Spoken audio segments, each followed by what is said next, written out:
Hello friends, आज हम food and nutrition का टॉपिक आरडीए कवर करेंगे। तो आप वीडियो को लाइक करना और मेरे चैनल विद्या का सार को सब्सक्राइब करना ना भूलें, जिससे मेरे चैनल की सारी अपडेट आपको मिलती रहे। और डिस्क्रिप्शन बॉक्स में जाके आप प्लेलिस्ट भी चेक कर सकते हैं। तो चलिए स्टार्ट करते हैं आज का टॉपिक आरडीए। तो आरडीए क्या है? तो आरडीए जो ये चार्ट है वो किसको आधार मानकर जो है इसमें जो डाटा है वो कलेक्ट किया गया है, वो न्यूट्रिशन रिक्वायरमेंट फॉर इंडियंस की, जो इंडियंस हैं उनको कितनी रिक्वायरमेंट है न्यूट्रिशन की, तो वो डाटा जो है इस आरडीए चार्ट में जो है दिया गया है। तो जैसे ये आरडीए चार्ट है, वैसे ही एक और चार्ट होता है, दो और होते हैं, एक ईएआर और थर्ड होता है ईईआर। लेकिन आपके एग्जाम में 10% चांस है कि ईएआर का जो है, ये जो ईएआर है चार्ट है, जैसे आरडीए चार्ट है वैसे ईएआर चार्ट है, तो इसका फुल फॉर्म जो है पूछा जा सकता है। तो इसका फुल फॉर्म है एस्टिमेटेड एवरेज रिक्वायरमेंट।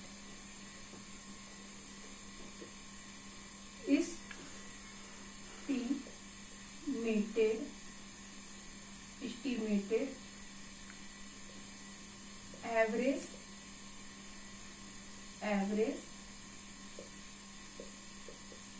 रिक्वायरमेंट। तो इसका फुल फॉर्म होता है एस्टिमेटेड एवरेज रिक्वायरमेंट। जैसे आरडीए का इसका जो क्वेश्चन बनता है आरडीए का, वो पूछा जा सकता है कि आरडीए का फुल फॉर्म क्या होता है। तो आरडीए का फुल फॉर्म होता है रिकमेंडेड डाइटरी अलाउंसेस।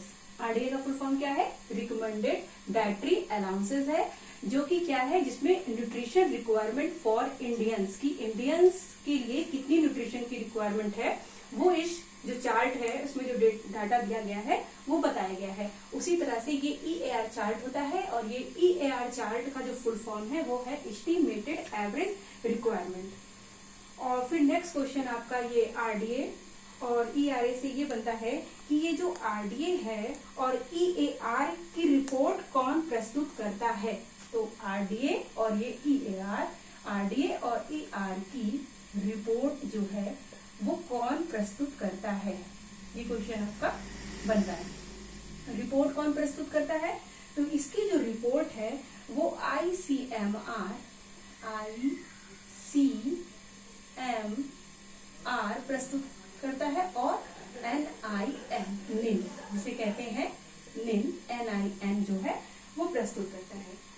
फिर नेक्स्ट क्वेश्चन आपका पूछता है कि ये जो आईसीएमआर है इसका फुल फॉर्म क्या है। तो आप समझ गए कि ये आईसीएमआर और निन क्या कर रहे हैं, ये आरडीए और ईआर का जो डाटा है ना उसको पब्लिश्ड कर रहे हैं। मतलब कि जो रिपोर्ट तैयार हुई है ना उसे पब्लिश्ड कोई ना कोई करता है ना, तो उसे आईसीएमआर और एनआईएन जो है उसको पब्लिश्ड करते हैं, उसे रिपोर्ट को जो है यहाँ पर लिख देते हैं, प्रस्तुत करते हैं, रिपोर्ट को प्रस्तुत करते हैं या पब्लिश्ड करते हैं। फिर नेक्स्ट क्वेश्चन आपका क्या था? इसका फुल फॉर्म था कि इसका फुल फॉर्म क्या होता है आईसीएमआर का। तो इसका फुल फॉर्म होता है आईसीएमआर का Indian council of medical research, Indian council of medical research, ये आपका आईसीएमआर का जो है फुल फॉर्म होता है।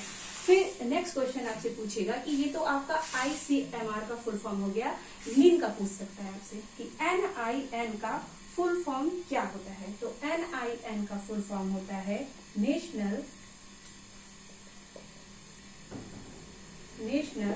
इंस्टीट्यूट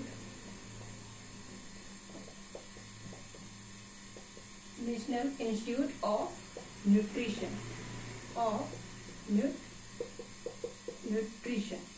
ठीक है, तो ये आपका एनआईएन का फुल फॉर्म हो गया और आईसीएमआर का हो गया। और ये क्या करते हैं, ये दोनों ही आपकी आरडीए की जो रिपोर्ट है वो प्रस्तुत करते हैं। फिर नेक्स्ट क्वेश्चन आपसे पूछ सकता है कि ये जो आईसीएमआर है वो जो है वो किस स्तर की संस्था है, मतलब राष्ट्रीय स्तर की है कि अंतरराष्ट्रीय स्तर की है, नेशनल है कि इंटरनेशनल संस्था है। तो जो आईसीएमआर होती है वो कैसी है, नेशनल स्तर की संस्था है। मतलब ये कैसी संस्था है आईसीएमआर हमारी, ये राष्ट्रीय स्तर की संस्था है और ये राष्ट्र स्तर की संस्था है। कौन है राष्ट्रीय स्तर की संस्था? ICMR जो है वो राष्ट्रीय स्तर की संस्था है और ये क्या करती है?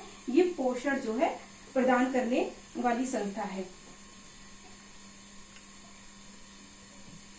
तो एक बार हम फिर से समझ लेते हैं कि जैसे RDA चार्ट होता है वैसे EAR चार्ट होता है, और RDA का फुल फॉर्म होता है रिकमेंडेड डाइटरी अलाउंसेस होता है, और EAR का फुल फॉर्म क्या होता है? एस्टिमेटेड एवरेज रिक्वायरमेंट होता है। फिर RDA और ERA की जो रिपोर्ट है उसे कौन प्रस्तुत करता है? उसे ICMR और NIN जो है प्रस्तुत करता है। फिर ICMR का जो है फुल फॉर्म क्या होता है? तो ICMR का full form Indian council of medical research होता है, और NIN का क्या होता है? नेशनल इंस्टीट्यूट ऑफ न्यूट्रिशन होता है। और ये जो ICMR है वो किस स्तर की संस्था है? राष्ट्रीय स्तर की है कि अंतरराष्ट्रीय? तो ये राष्ट्रीय स्तर की संस्था है। फिर आपका जो है नेक्स्ट क्वेश्चन जो इसका बनता है वो पूछता है कि ये है वो किस डिपार्टमेंट के अंतर्गत ये कार्य करती है? ये जो ICMR है और जो NIN है वो किस डिपार्टमेंट के अंतर्गत काम करती है? तो ये जो है आपका हेल्थ डिपार्टमेंट के अंतर्गत कार्य करती है। फिर है कि ये जो आपका ICMR है और ये जो NIN है वो आपका जो है ये किस डिपार्टमेंट के अंतर्गत कार्य करती है? ये डिपार्टमेंट बताया जा रहा है यहाँ पर, डिपार्टमेंट के अंतर्गत काम करती है। तो इसका जो डिपार्टमेंट होता है वो होता है आपका डिपार्टमेंट ये health research.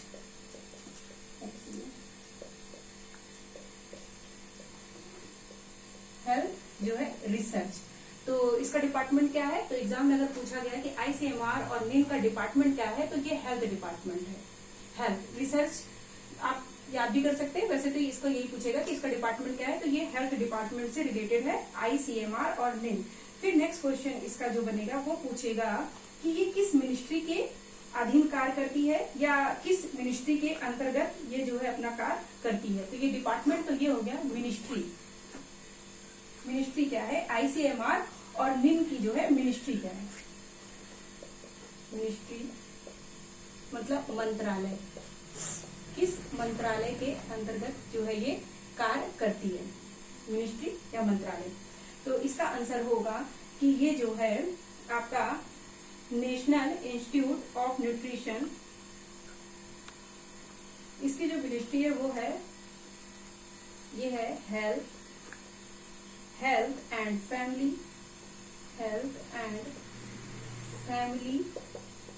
Welfare health and family जो है welfare government of India. Government of जो है इंडिया, गवर्नमेंट ऑफ इंडिया।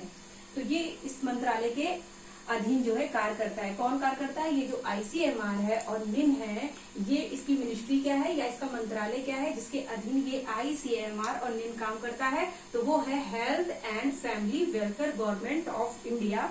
ये जो है क्या है? ये मिनिस्ट्री है जिसके अंतर्गत ये जो है ये कार्य करता है ICMR और NIN।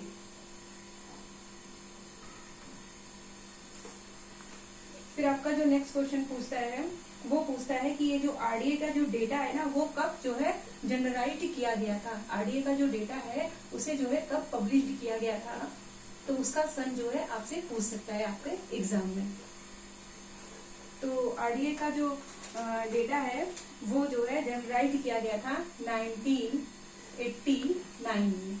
1989 में ये जो RDA का जो डेटा है उसे क्या किया गया था? जनरलाइज किया गया था। और उस टाइम पर क्या देखा गया था? उस टाइम पर जो ये रिपोर्ट प्रस्तुत की गई थी ना उसमें जो चिल्ड्रंस थे 1989 में जो चिल्ड्रंस थे,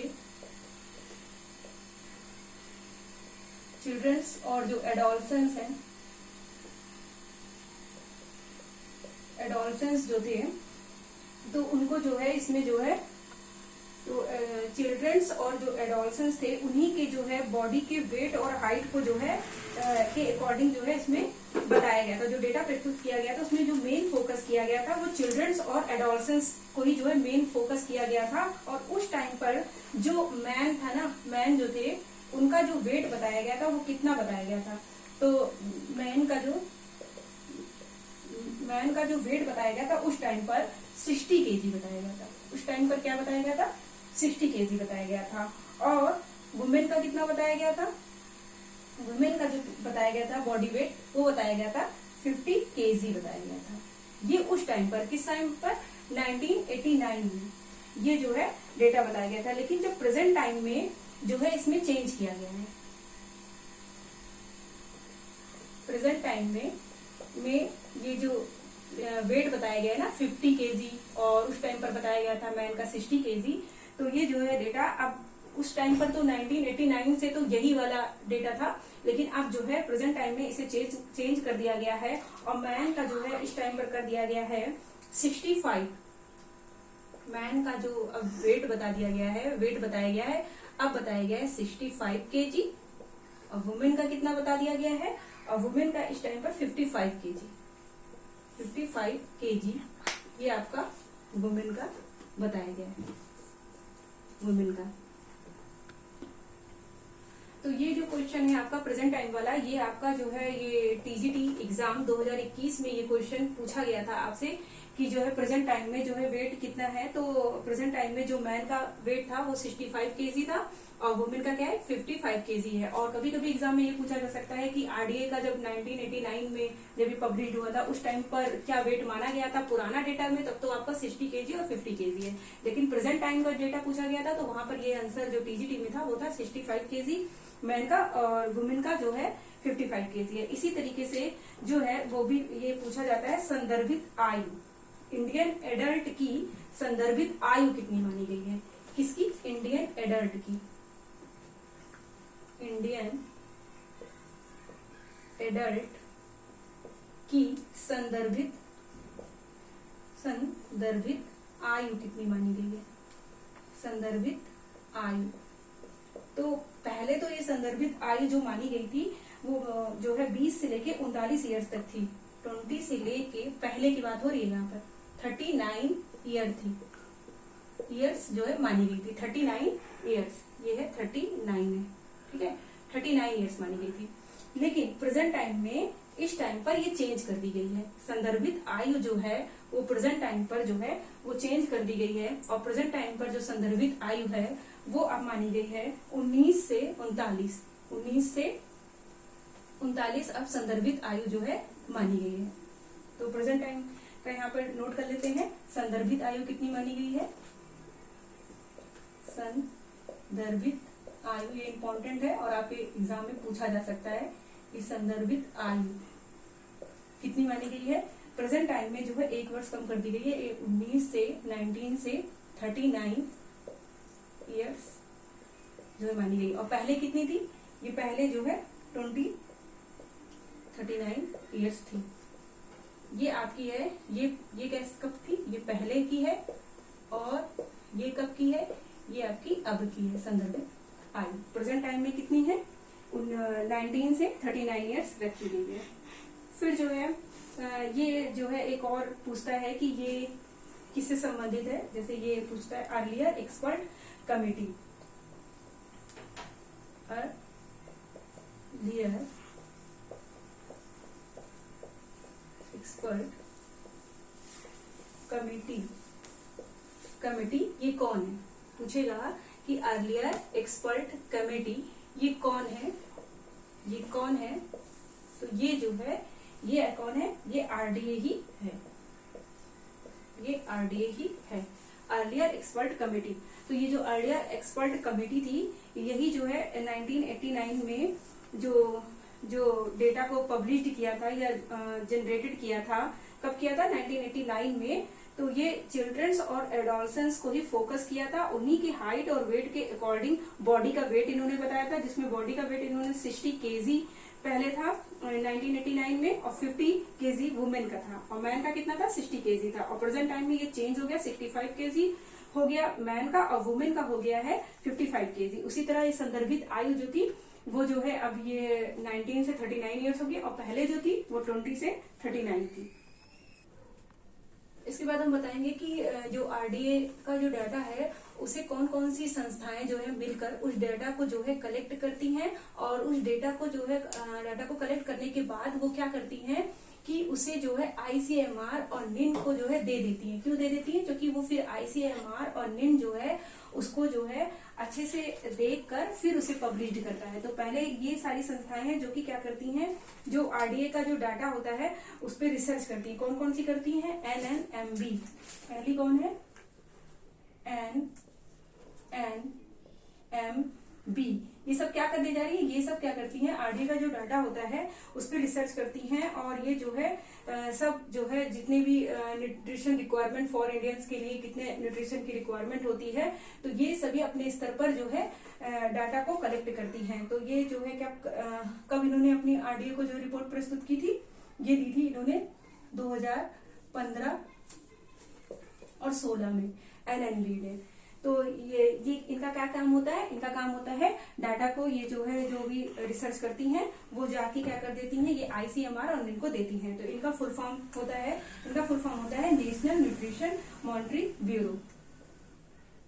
नेशनल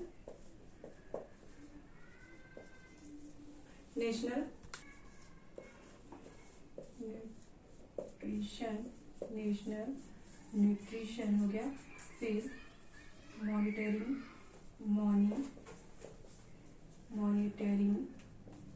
जो है ब्यूरो। तो ये इनका जो है फुल फॉर्म है। तो एनएनएमबी का फुल फॉर्म, ये अलग से भी आपसे पूछ सकता है एग्जाम में कि एनएनएमबी का फुल फॉर्म क्या होता है, और ये इससे भी आप याद रख सकते हैं कि जो आरडीए का जो डाटा होता है वो कलेक्ट करने में ये संस्थाएं जो है काम करती हैं। फिर नेक्स्ट कौन सी संस्था होती है जो कि काम करती है? दूसरी होती है एनएफएचएस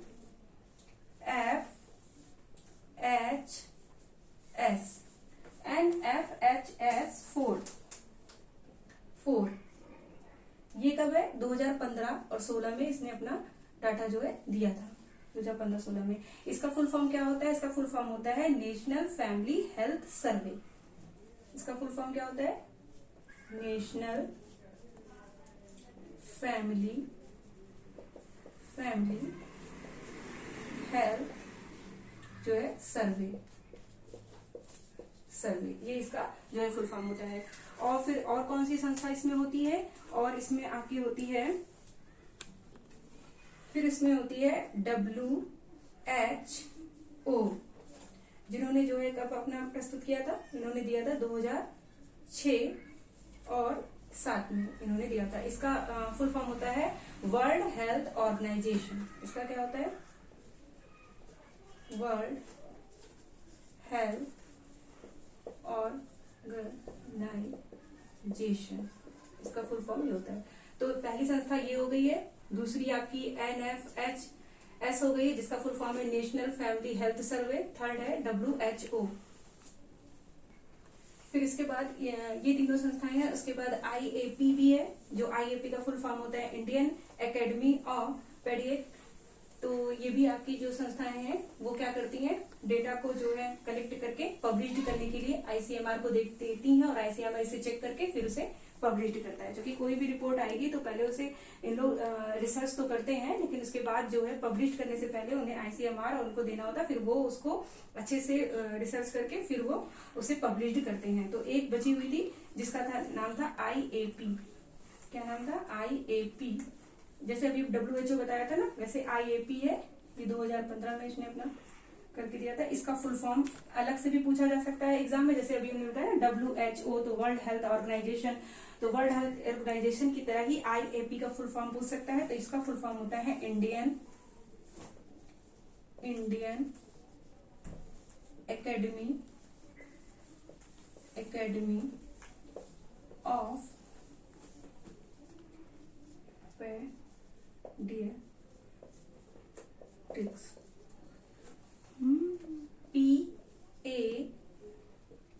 PAEDIA और TRICS, ठीक है।